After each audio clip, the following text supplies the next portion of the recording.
What's going on, everybody? Matt Malatesta here in the Coach's Corner. We're at St. Pius X, the Panthers, with new head coach Shaun Stevens. Coach, how it's been a whirlwind for the last couple months. How has it been kind of putting this program together? What's been the biggest challenge? What's been the biggest reward? Biggest challenge. Just learning the routine here at Pius, right? Coming from a different school, just learning how everything works. I think that's been the most difficult. Who do I need to go to talk to about getting kids into school and supporting with, all the different things academically here. That's definitely been the hardest piece. It has not been football. That's been the hardest piece. Um, the most rewarding is always mentoring the kids, most definitely. Everybody's in a different place, strengths, weaknesses, and just helping them all to grow has been awesome to see those guys that struggle in certain areas to be able to help them grow and see them grow in those areas. So this is a special place. This is a really special place. So, what's really cool is your story is really awesome. Going from Luther North, then going to the Heights under Coach Stephen Dixon, and then getting this head job at Pius. What was it about Pius that you thought, hey, this is a good fit for me? Should I already segued into it? It's special here. This is um we had our this today, Friday was my first ever home game at Pius. Dude, it was packed. I mean, packed. I mean, like in the stands. There's like a field behind the field, and that was packed. Um, man, it's just an amazing atmosphere here. The admin's great. The AD Jeff's been awesome. Great.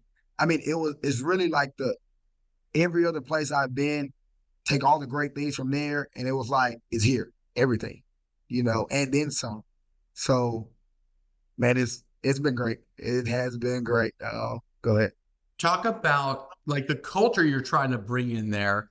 Um, you know, they've had some pretty good years. They were right about 500, maybe under 500. Just talk about the culture you're trying to bring. Um, Man, culture is a word that gets thrown around a lot, a lot. Um, so trying to be very, very intentional on culture, right? Trying to make sure that whatever we're saying, we actually have things to back it up. So we got our core values. Handling hard is one of them. So as a team, we do things like Tough Thursdays where we have conversations with the kids about areas where they're struggling. They also get to talk to the coaches about areas where we're struggling, um, to create a safe space for all of us to be closer. So that's one of the things. So handling hard as a core value has been one of the big things we've been harping on. When we're in tough situations, who are we character wise? That's been big, and not only just that part, but there's consequences behind when you make mistakes. Holding kids accountable.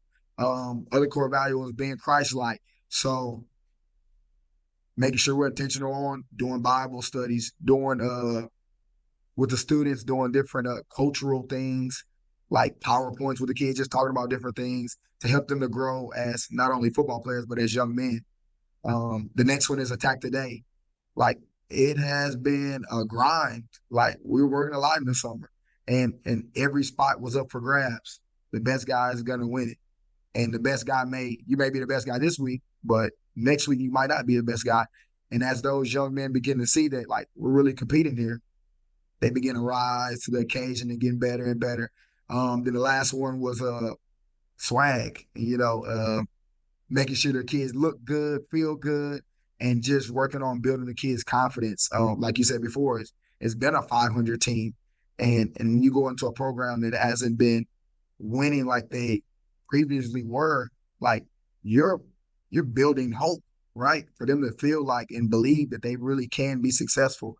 And so just being very intentional on that, telling them like, dude, you're a good player. Like no one can stop you. This is a good football program. We can win. And constantly ingraining it into their head each and every day. So y'all start off with TWCA, the Woodlands Christian Academy. You fall in that game, and then you come back against Beaumont Kelly and have a big win. which I believe is a district game. But just talk about um, over the past two games, what do you feel like the strength has been? What have you really liked so far as on the field? First game against the Woodlands. They're a good football program. Coach over there does a good job. Um, but we did all these things culturally to build the program up and build the program up and build the program up. But now we talk about handling hard, and I can create all these different scenarios of what hard looks like. It's not until you actually get into a game and you're really faced with true adversity, you get to see who some of the people are, you know what I mean, character wise.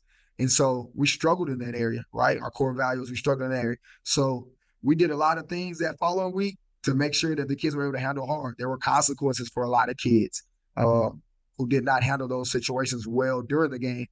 And I think that taking some of our best players and leaders and holding them accountable that following week, man, that changed our program. I mean, really quick, you know? Right.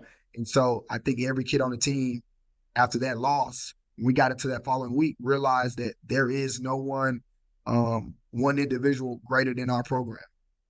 So there's nobody greater, and not even myself, you know what I mean, as a head coach. Everyone has to be held accountable for whatever those things are that they do.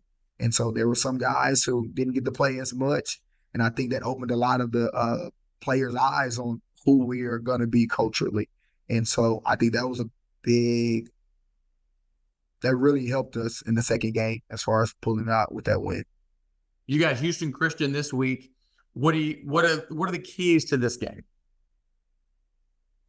Keep building off of last week. Yesterday we had a great practice. I talked to one of my mentor coaches up here at Pius, Coach Evans.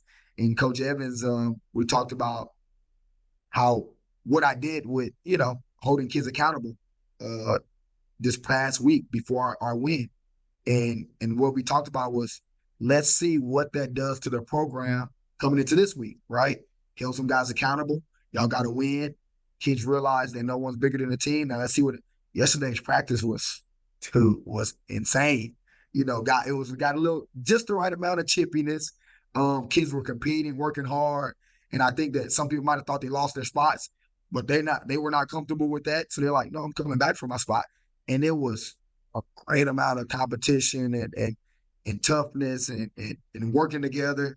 And so Houston Christian is a good football team, right? We played a lot of good football here at this level. But I think the kids that we needed to kind of tighten up that chain link with, they came out yesterday and had a great practice.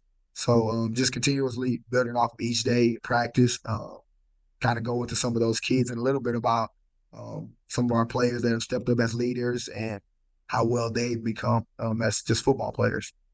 Let's talk about some of those guys. Offensively, who's kind of your alphas? Who are your playmakers? Man, we got a sophomore receiver named Amir. Amir scored. We had our 2 scrimmages. He scored 4 touchdowns in the 2 scrimmages. The Woodlands game, he scored a touchdown. Last game, he scored a touchdown. So he is a touchdown machine at about 5'7". Super shifty guy, can run. And so a lot of guys can see him have a lot of success, but no one's going to realize how much work he really put in the spring. Like, there'd be days during practice where we spent about 45 minutes with just him and the quarterbacks working on routes every day, and he was completely gassed. And so now, fast forward, I constantly talk to him about how are you able to make these plays now? He's like, dude, I put in a lot of work over the summer and in the spring. You are correct. And we're seeing the fruits of his labor. The next guy is Cooper Brown. Cooper Brown's a former, well, I got to say former, Coach Evans got mad at me. He's a baseball player who has transitioned into football. He hasn't played football since middle school, but the kid's about 6'1", 6'2", wide receiver, and dude can catch everything. And for a kid that hasn't played football in a long time, dude is a Division I football player. And so looking forward to him continuously growing and becoming better. Offensive line, we have our center, Tilly, who's undersized, but tough as nails. Right guard and left guard, got Tilly and Miles, who've been freaking off the chain. Evan Whitman Kid's about 6'5", offensive line, he's put on right tackle. Just came back to Pius. He left for a little bit of time last spring, but he's back. He's been awesome. Last game, Noah started at quarterback, and he had a really, really good game. And so looking forward to this constant battle at that position. On the defensive side, of course, you guys know Sam Williams is our middle linebacker. Anchors the defense, brings a lot of energy to the defensive side. Another kid that's been, I ain't gonna say he's a sleeper, but like doesn't talk a lot. Joe Gooseman, he's been playing nose for us. Dude, there's one play that I saw last game. Man, he took on 3 blocks. You know, most kids, you get double team, you're done. I'm not trying to finish this play. They'll stay at the line of scrimmage. Kid fights through the 3 blocks and then makes a tackle. Like, just a super, super hard worker. He's one of the leaders on the team. Had a kid that came over from Second Baptist, linebacker Marcos. He's a sophomore, inside linebacker, about 6'1", 6'2". Really, really good football player. Kendall Jones, one of our top defensive backs. He's a sophomore. We got a really, really young team. Rome playing the nickel position, and Meekins from the Meekins family.